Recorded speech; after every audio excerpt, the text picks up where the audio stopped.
Shalom.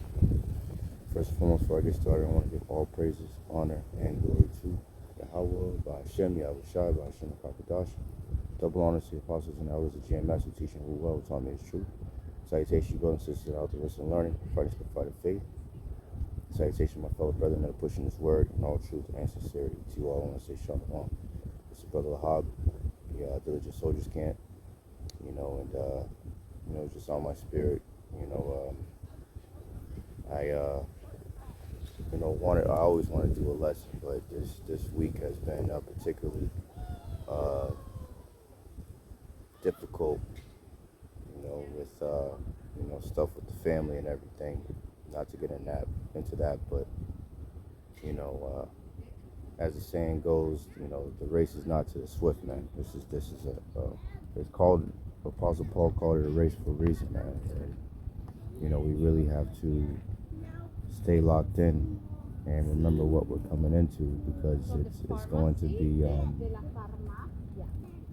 some very, as it says in I believe it's 2 Ezra 8:50, many great miseries are on the way, but this will be a lesson, pertaining to just remembering that Yahawah, Bahasham, Yahawashi, powers of mercy, man. Gods of mercy. So I just have a few scriptures, and this be a pretty quick hit. I'm at my favorite pond. I don't know if you brothers and sisters to see. It's kind of bright out here, but let me see if I can hold on. Let's see if I can see real quick. It's absolutely gorgeous out here. Matter of fact, let's do this. Let me see if I can move it over. Hey, Slocky out there. I just want to get you a little view, to the side as you listen to these beautiful scriptures that are coming out. And of course, distractions always gotta come, so bear with me. I cannot, given that I have this intuitive feeling that I don't know how to explain this, but I just feel like you have to go see him now. Now is the time. So this is Psalm 86, and I'll start at 11. Like I said, bear with me. I got a bunch of damn Edomites all around, because they have the fatness of the earth, as the scriptures say, right?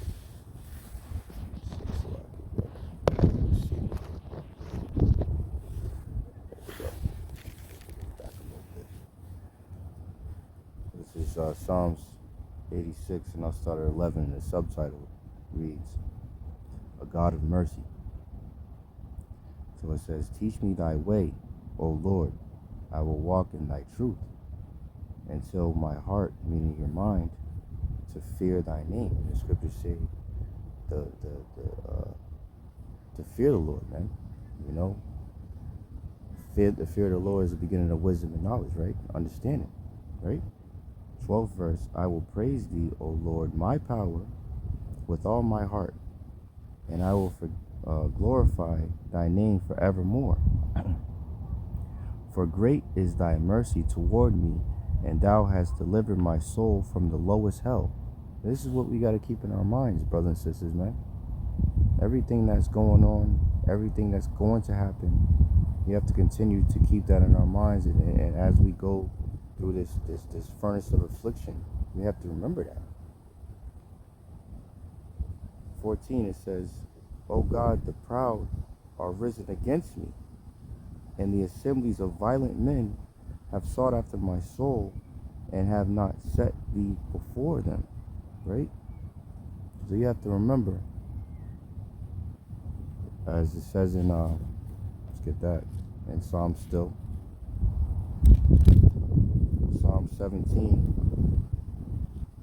and is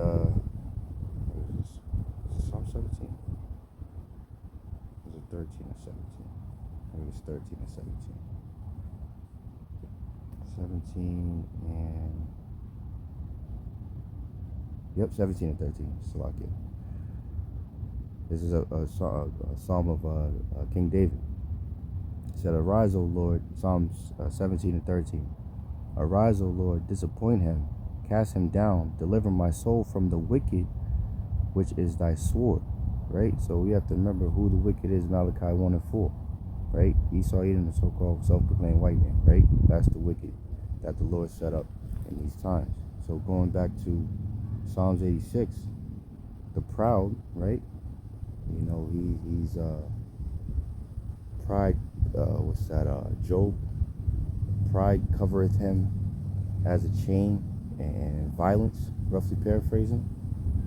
That's who we're talking about, right? And they're the ones that are going to come down with great wrath because they know that their time is short, man. Revelation 12 and 12. So Psalm 86 and 15. "But thou, O Lord, art a God full of compassion and gracious, long-suffering, and plenteous in mercy and truth. O turn unto me, and have mercy upon me. Give thy strength unto thy servant, and save the son of thine handmaid. Show me a token for good, that they which hate me may see it, and be ashamed, because thou, Yahawah, hast hope in me and comforted me." Right? So we're going to be comforted in these times, man. You know, we're going to be protected. Us, you know, sincere brothers and sisters out there, you know, of the hopeful elect, man. And Lord's will, we are of that number, man. Because it's going to get rough, you know, it's going to get difficult out here. But Yahawah, Bahasham, Yahawashi, God, I see it's a plan. Like I said, Lord's will, we're of that number, man. And I'm speaking to myself first and foremost, man. But I'm hoping and praying that this is comforting to you sincere brothers and sisters out there, man. You know, keep that faith. So this is Isaiah 48, and I'll start at 16. And the subtitle for this reads "Redemption, the Redemption of Israel." You know, and for any new listeners that are out there, the true Israelites are you so-called blacks, Latinos, and Native Americans, and our fellow brethren that were scattered amongst the heathen nations, man. Because this isn't a skin color thing, this is a lineage thing, right? This is a seed line thing, right? Numbers 1 and 18 says, "We are who our father is," man. You know? So, yeah, you could look, you know, you could come out looking like damn Bill Gates and still be a Jake. Or you could look like fucking Wesley Snipes and be a damn Edomite, you know? So it's not a skin color thing, it's a lineage, it's a seed, it's a bloodline, right? Who the Israelites are, because it's according to your father, right? You go into that word sperma, it literally goes into that which is sown. So, you know, we talk about it all the time, the earth, you know, the earth would be the mother's womb. You know, Esau calls it Mother Earth or whatever. So you know, whatever you plant an apple seed over here in Massachusetts, an apple tree comes forth, you plant an apple seed in the earth in Russia, an apple tree is going to come forth and apples are going to come out of it. It's just that simple. Scriptures talk about the simplicity in Yahawashi, man. You know? So it's not meant to be complicated, but it's a stumbling block to the ones that the Lord don't want to wake up. I'll, you know, say it that way. So this is Isaiah 48 and 16, the redemption of Israel, as it says. It says, "Come ye near unto me, hear ye this. I have not spoken in secret from the beginning, from the time that it was, there am I," right? And what's the Lord's name? Yahawah, which means he exists, he is, you know, he's everything, right? I am that I am, right? "And now the Lord God and his Spirit have sent me. Thus saith the Lord, thy Redeemer," right? These key words, because he's not a redeemer of every single person on this planet. He has his own specific people, right? He's called the Holy One of Israel. Not the Holy One of everybody, the Holy One of Israel, right? Thus saith the Lord thy Redeemer, the Holy One of Israel, I am the Lord thy God, which teacheth thee to profit, which leadeth thee by the way that thou shouldest go. Right? So he's speaking to a certain people, right? Just like Apostle Paul, it's like all the prophets, right? It says, oh that thou oh that thou hadst hearkened to my commandments, then had thy peace been as a river, and thy righteousness as the waves of the sea. Right? So the Lord's saying, I really wish you would have listened to what I told you to do, because you would have been good. But it was set up for us to go off so that the story could play out the way it is, and then we can look to the Holy One of Israel, because in order to be judges, we got to understand both good and evil. You know. This is 19th verse. Thy seed also has been as the sand, right? We are as the sand of the sea, right? As the scriptures say. And the offspring of thy bowels like the gravel thereof. His name should not have been cut off, nor destroyed from before me, right? So the name of the Lord was cut off from us. Psalms 83 explains that the nations came together and were confederate to take the name of Israel out of remembrance from us, right? Because there's power in the name. There's power when we're with our power, man. That's why he's our power. You know, Judith, I believe it's the 5th chapter, speaks about that Moabite, that he said as long as we're with our power, the other nations can't come destroy us. But as long as our power won't defend us, that's when they come in, and that's why they do what they do, and that's why the nation of Israel is in the state that it's in. And we're cursed because, the curses, of course, because we sinned against Bahasham, Yahawashi, but the Lord used these nations to further afflict us, So this is 20th verse. It says, go ye forth of Babylon, flee ye from the Chaldeans, with a voice of singing declare ye, tell this, utter it even to the end of the earth, say ye, the Lord hath redeemed his servant Jacob. Right? So this is in Isaiah, right? So, and this is what's happening right now. The scriptures say that, this word shall go to the four corners of the earth, and then the end shall come. Everybody knows about the Israelites, man. Everybody has heard of what we sing. Whether they understand it or not, that's on them, but they have heard, and the Israelites that are out there that have heard and have not repented and tried to seek Yahawah Bahasham Yahawashi 10 times more while they may be found, they will have no cloak for their sins, as the scriptures say. But they have heard, because we are out there, the apostles, the elders, GMS, the like-minded brothers, all the way down to us younger brothers, out there doing our lessons week in and week out. So there will be no excuse for any of you Israelites out there, man. That's why we constantly do these lessons. Well, one, because we fear the Lord and we love, preaching this word, but through the diligence of, our spiritual fathers and big brothers, right, doing what they had to do because they were commanded to do. That's how we came in. So we have entered into their labors, and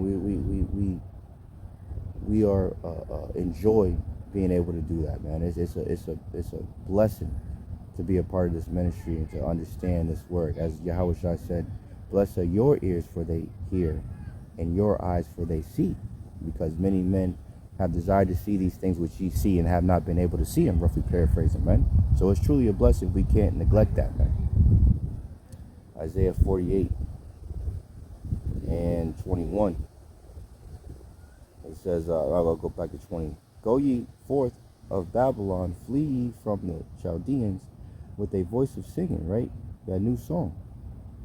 Declare ye, tell this, utter it even to the ends of the earth. Say ye, the Lord Yahawah Bahasham Yahawashi have redeemed, right? To buy back, to, you know, if you redeem something, you're like buying back, you know, because Yahawashi said that we were purchased with his blood. We were bought with a price, right? Right? That's the covering, you know, that's the as it says in Ezekiel 9:4.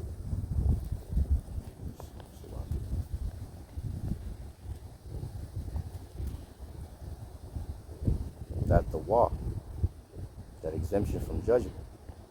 Let me read that real quick.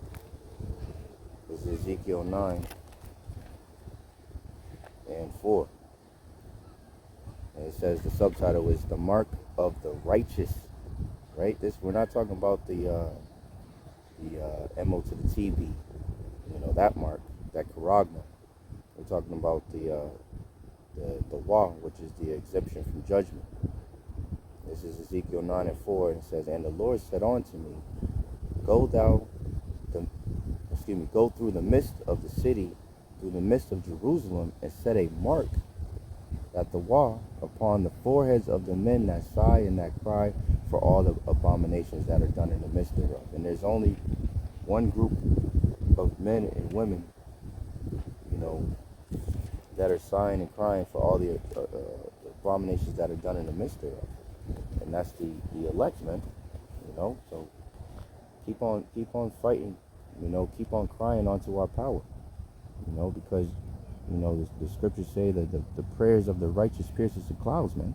The Lord is hearing our prayers, man. The angels are reporting what we're praying about, us sighing and crying, man, because this shit is hell, man. You know, Apostle Gabar always goes into America goes into a Marty, which means bitter. You know, so like if I butchered it, but a mir is, I believe it's Italian or Latin, and it means bitter. And this is indeed a bitter captivity, this land of America, as the scripture calls it, Babylon the Great, the daughter of Babylon, man. And we're hastening the day of the coming of the Lord, so we can come and destroy this goddamn place, man. This place has been nothing but a fucking shit show forever, since its inception. But Yahawashi got something special for this motherfucker, for real. Punk ass Edomites and shit walking around. Well, like the scriptures say, he's gonna visit them that dwelleth without care. You know, so you know they're gonna have their time. Every dog has his day, as the saying goes, right? So this is back in Isaiah 48, and I'll wrap it up after this. I don't want to make this too long. Yeah, probably. Isaiah 48 and 21. And they thirsted not when he led them through the deserts, right? So after you know, Moses parted the Red Sea and we was in the wilderness, you know, we thirsted. You know, the Lord parted a rock and water came out of it. That's what this is saying, right? The Lord is going to take care of his elect, man. You know? It says, and they thirsted not when he led them through the deserts. He caused the waters to flow out of the rock for them. He clave the rock also, and the waters gushed out. There is no peace, saith the Lord, unto the wicked man. You know? So, you know, that's everything that we need, you know, as Yahawashi said, he would not leave us comfortless, man. So he left us the comforter through the scriptures, you know. And as the scriptures say, he that are troubled rests with us, right? So we have the victory, man. You know, it's gonna get ugly out here, but Yahawah said they're gonna protect their elect, man. You know, so you know, I hope and pray that this lesson was edifying to the elect. In closing, I want to thank Yahawah for putting the spirit on me to do this lesson. And I want to give all praises, honor, and glory to Yahawah, Bahasham, Yahawashi, Bahasham, Kakadash. Double honor to the apostles and elders of GMS who teach me well, taught me the truth. Salutations, brothers and sisters out there listening and learning. Keep fighting this good fight of faith. Salutations, my fellow brethren that are pushing this word in all truth and sincerity. To you all, I want to say shalom, Baba Ball, Kwam Yasharali. Hey, shalom. See you next time.